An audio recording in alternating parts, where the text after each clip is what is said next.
Bill Kovacic. I'm a member of the faculty of George Washington University and King's College London, and with me today is Andrea Coscelli, who is the Chief Executive Officer of the United Kingdom's Competition and Markets Authority. Welcome, Andrea. Thank you, Bill. We're delighted to have you with us today to discuss, in many ways, the know-how of being a senior official in a public agency. In your capacity at the CMA, you've developed a wonderful program. You're a voice that commands respect and attention in the field of competition law and policy, and not so much to discuss the substantive program of the authority, but to examine more the question of leadership. What takes you to a position of the kind you have? What prepares you for it? What you're learning about from the experience, and what you'd tell your successor, so that we create a compendium of materials, know-how about how to do this very difficult job. If I could start by asking, in coming to the CMA, you'd had a variety of other experiences as a manager and now as the Chief Operating Officer of the institution. Which of your life's experiences best prepared you for this initiative? I think quite a few. I think in many ways, I was, in a sense, you never plan your careers, and things happen. But I spent quite a lot of time studying the substance. So I did my first degree in Italy at Bocconi, which was already very much about economics, competition, industrial organization, but also quite a lot of law and history and politics. Which was a degree actually I really enjoyed. And then I had a scholarship to go to Stanford and do a PhD in economics. So that was a fairly intense course in economics at that point.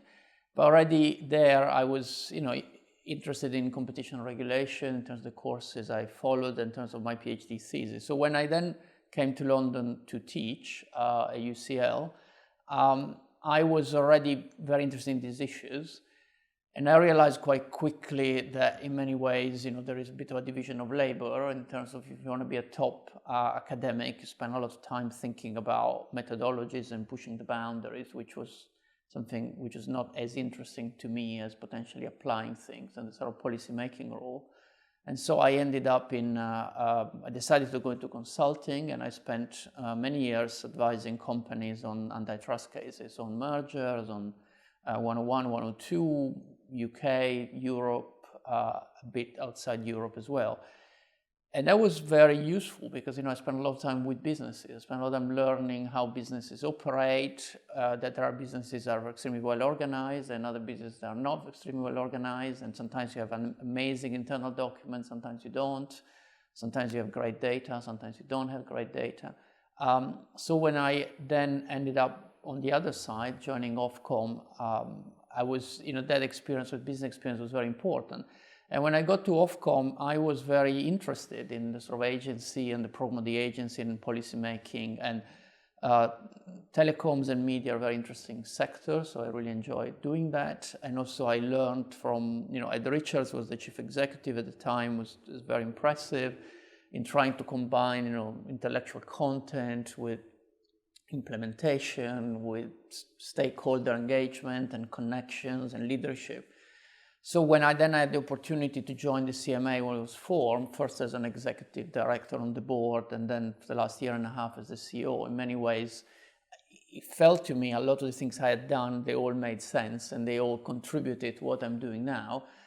And obviously there are other things that now I'm doing more of, like, media or just general leadership, where you try to learn and try to see others doing it and talk to people who can help you and give you good ideas. So in many ways, it's a never-ending learning, but I'm lucky that a lot of what I've done since, in a sense, I was 18 and I started university contributes to what I'm doing today.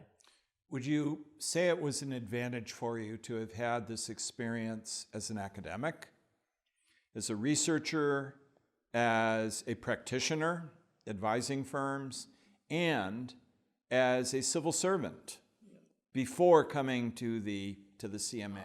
I really think so. And again, it wasn't planned, but in many ways it worked very well, because I think as an academic, I had years to think about the substance of what we do. And as you know, now, I don't have much time to, replenish my intellectual capital and read new things. So now I have to be very selective. But there was a time when I didn't need to be selective, and I was, a voracious reader of various things that are still relevant to what I'm doing now. I think the part of being a practitioner, I would say, almost essential, or certainly extremely useful to do this job, because at the end of the day, you need judgment, you need instincts about when to enforce and when to push, when not to push, and how to listen. And I think being on the other side and seeing genuinely how varied the situation is on the other side helps you a lot, because I think otherwise you can become either too paranoid about the way business behaves and think there is always an ulterior motive, which when you know that sometimes there is and sometimes there isn't. Or on the other hand, you can become very naive about the way business operates. So I think being on the other side allows you, in a sense, your judgment will never be perfect. You always make mistakes, but I think you are more precise at making that judgment, and your instincts hopefully are better. And certainly I think having a period in highly performing agencies in a senior role, but not in the top role, again, I think is essential before becoming the CEO of an organization like this one, because I certainly learned from very good people like Ed or like Alex Chisholm, because I was in the room when they had to take some difficult decisions, and I saw how they operated, I saw how they thought about various issues, how they tried to acquire the information. And so I learned some of the skills that I'm now applying, because now I'm the one who has to take those decisions. Are there some characteristics about leadership that impressed you from these earlier experiences? What you saw in a manager that struck you as being useful, valuable, worthy of replication in your own work? Yeah, absolutely. I think probably all of us, you think about some people who had that type of role you have now, and you try to replicate the things you liked. So for me, that applies both to senior business people I work with and senior people in agencies, and to an extent, senior academics. And I think for me, it's a combination of that kind of interest in the substance and in the content and intellectual curiosity, which I think is essential in this type of role, because in many ways you need to continue to evolve and you need to feel challenged in the right way to kind of learn. I think you need to have the humility to understand that you are in a context where there are lots of people you can learn from or you need to learn from. So I think you need to be pretty inclusive in terms of your networks and in terms of all the angles that can help you. And I think there is then an aspect of respect or culture or way of treating people within an agency that certainly both at Ofcom and in the CMA, I saw senior people do, that I think is really important in the culture. And I think in many ways, I would argue that in the UK, it's probably easier than I would say potentially in other countries to run this type of agencies, because I think the culture of the civil service and the government is a culture very much based on transparency, on respect, on input from junior staff members. It's not a very hierarchical structure, and a culture of openness to the outside world and sort of revolving doors and challenge that I always felt was the right one, and I feel very comfortable in. So in that sense, I didn't feel coming into the CMA, I needed to embark in a culture change program, because most of what I found I liked. And so it's more about evolving at the margin a few things. And one view of management, at least one thought about it, is that if you're a good manager, if you have a broad background in economics, microeconomic policy analysis, that you could fit yourself into a wide variety of regulatory settings and do well. Do you find that in this experience, it is a particular advantage to have had the deep background in industrial organization economics, starting from your time at Stanford, where you had a remarkable cohort of peers, instructors, through your time in practice? How much does it matter to you to have the deep expertise in the field that is crucial to the functioning of the CMA? I mean, in my case, it gives me a lot of confidence in terms of the substantive discussion. So the problem when you get to this level is that you are working across many matters and thinking about many things at the same time. Having this kind of deep knowledge allows me, I think, to play a role in the discussions on things where I don't have now the time to spend a lot of time looking at the particular detail. If I didn't have this knowledge, I would play the role in a slightly different way, which probably would still be fine. But I think it is clearly an advantage that I'm quite interested in using. And to be honest, personally, I still like cases. So to the extent I can every once in a while work directly on a case, I think it's important because I learn new things and I learn how things evolve, but also I can potentially change some of our processes by seeing specifically on individual cases what we're doing right and what potentially could be done in a slightly different way. In coming to your current position, you had extensive exposure to the most senior management levels in the institution. You watched senior managers in another important public agency, Ofcom. What's different about taking the next step to being the chief executive officer? I mean, I think there is, to a degree, there is nowhere to hide. I mean, in many ways, the board is very useful to me and plays an important role. So I mean, the way I interpret it, I think, I need to do quite a lot of filtering, but then there are some difficult judgments that ultimately I have to make as a CEO. So my personal approach is to try to share some of these problems with the board or other people I know who can help me. So just to give you an example on some of the current debates we're discussing today about what to do about large digital platforms in general, or large digital platforms purchasing competitors.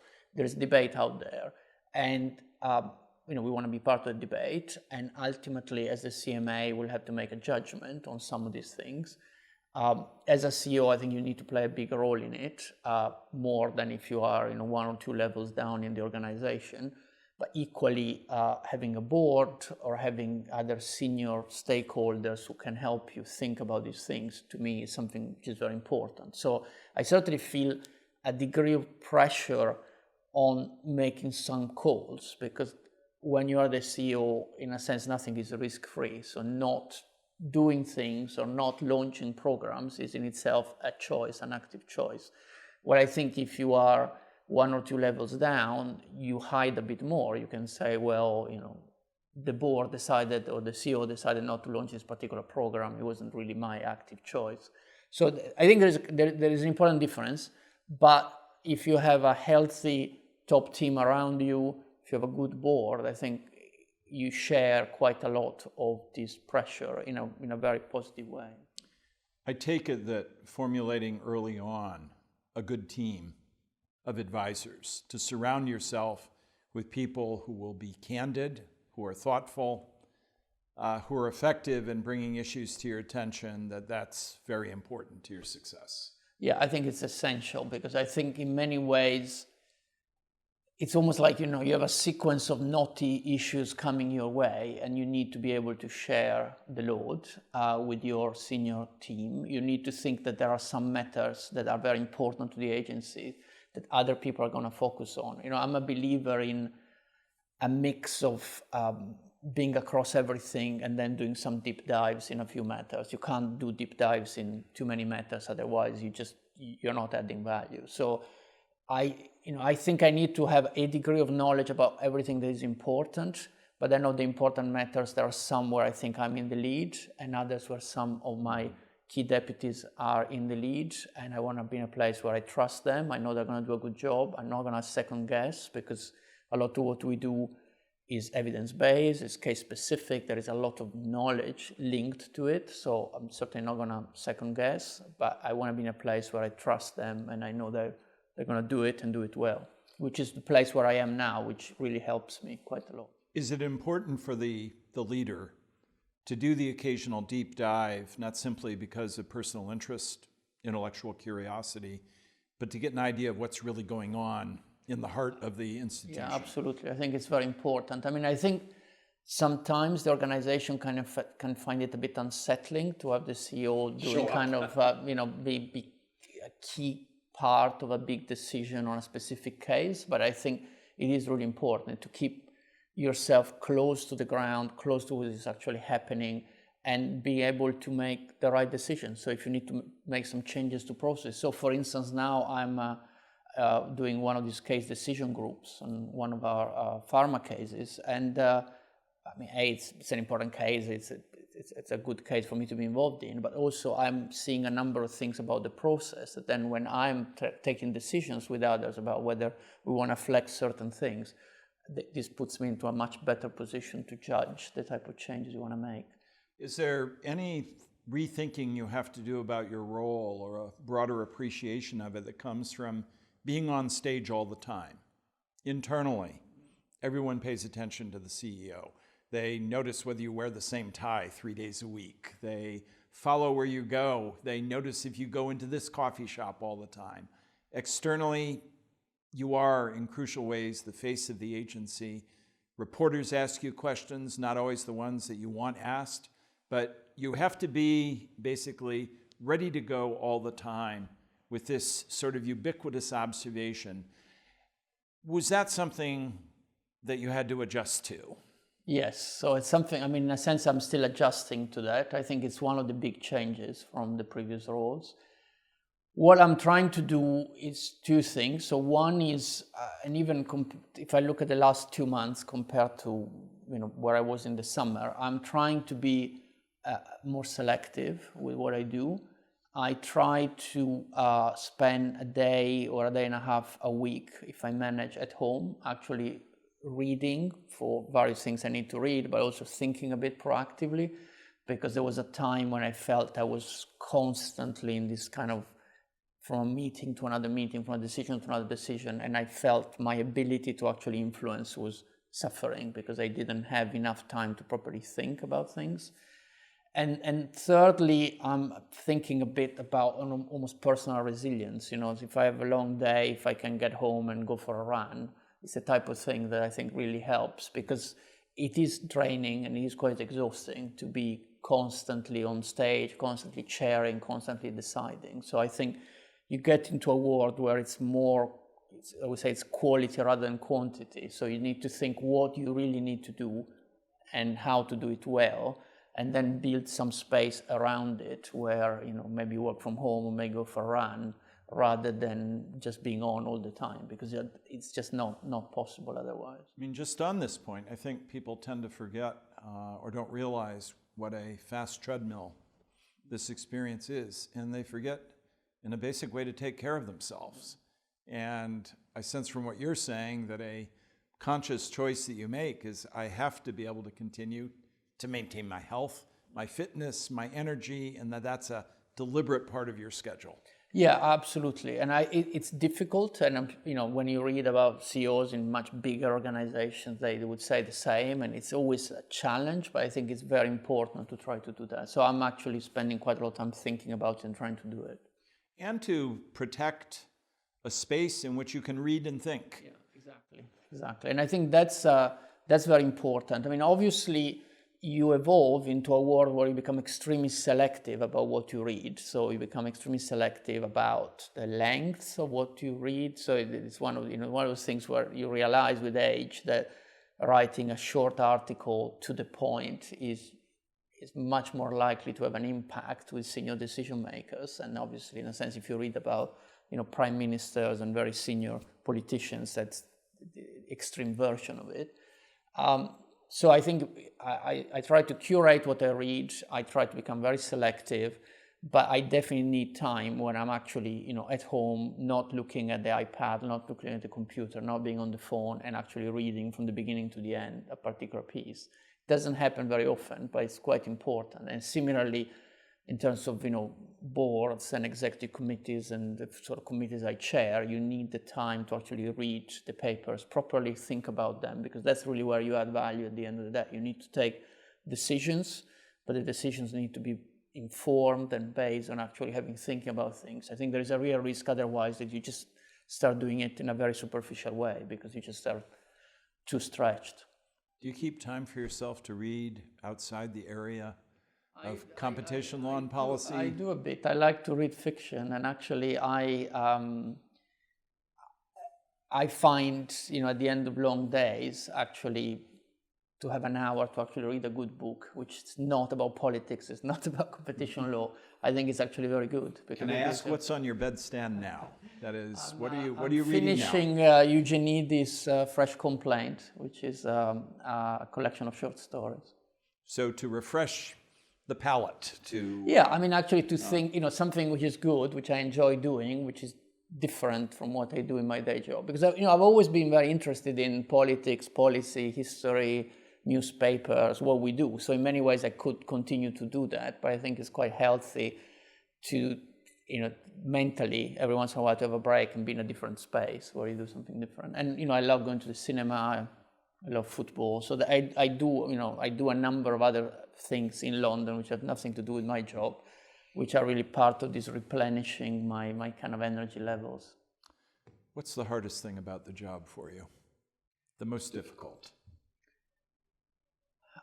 I think it's this nagging sense that you're constantly making decisions even when you're not making them, and that things take a long time in our world. So in many ways, if I think about my tenure, probably I'm taking right now some of the key decisions that will affect my overall tenure. And so in a sense, it's this sense that you think you would always like to acquire more information, to kind of talk to more people, to have more views so that you can make the best possible choice, which obviously you can't. So you have to be selective, you have to think about who you talk to, what you read, what kind of input you seek. As an academic, there would be a tendency to want to study more.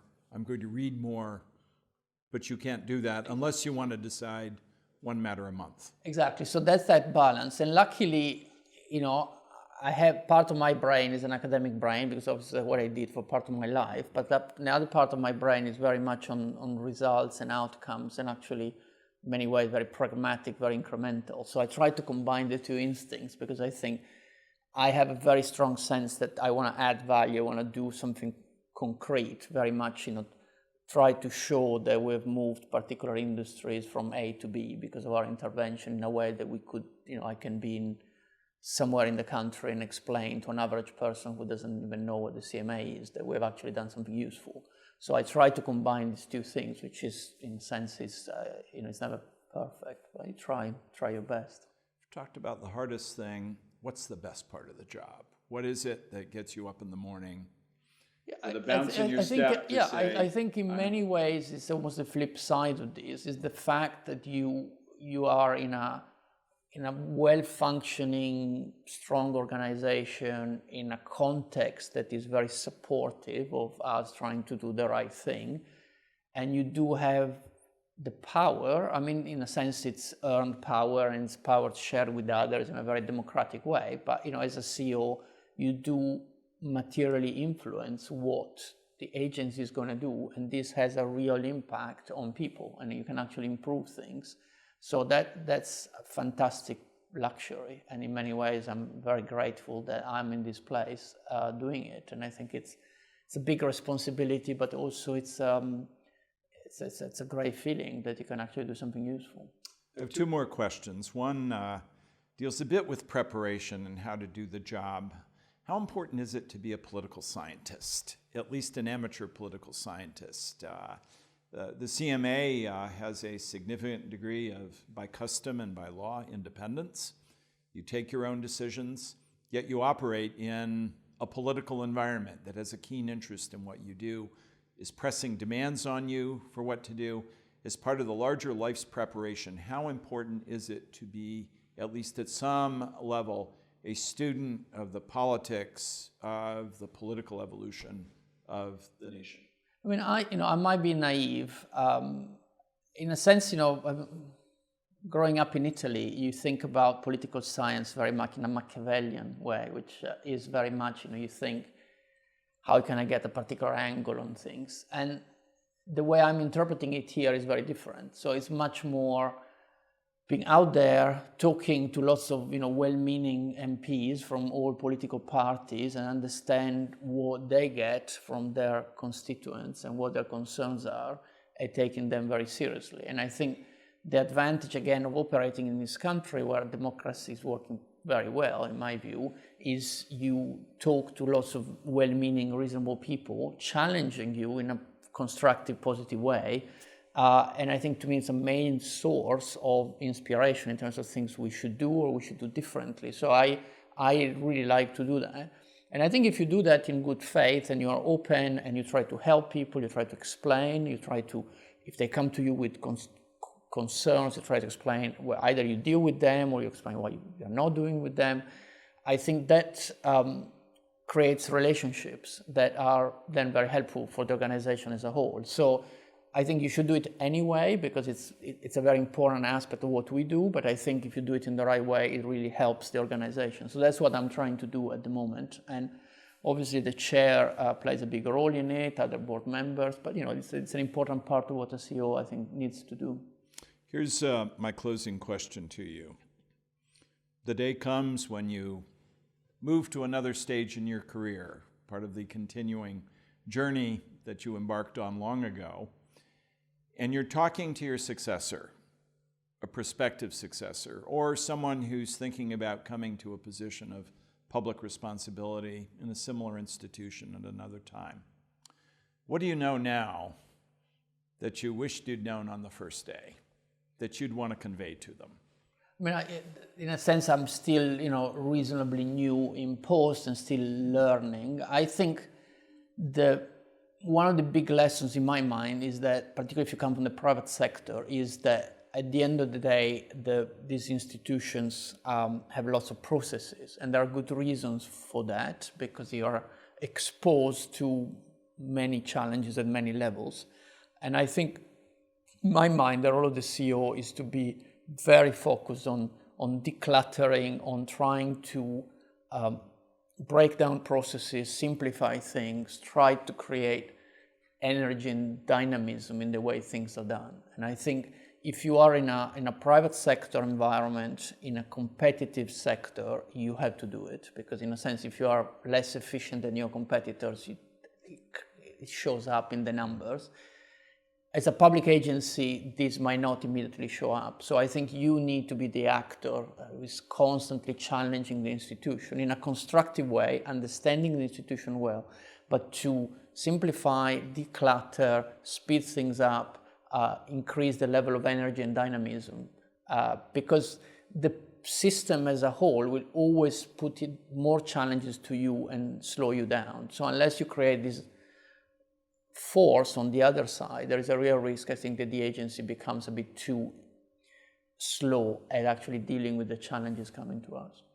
And in that, it takes a lot of energy and focus to realize that unless you are pressing that element of your daily routine, that you'll be swept up. Yeah, that's my feeling. Yeah. Andrea, thank you. We're really grateful to you for sharing with us your thoughts. And as a CMA board member, I'm delighted you're doing this. So thank you very much. Right, thanks. Thank you. Thanks.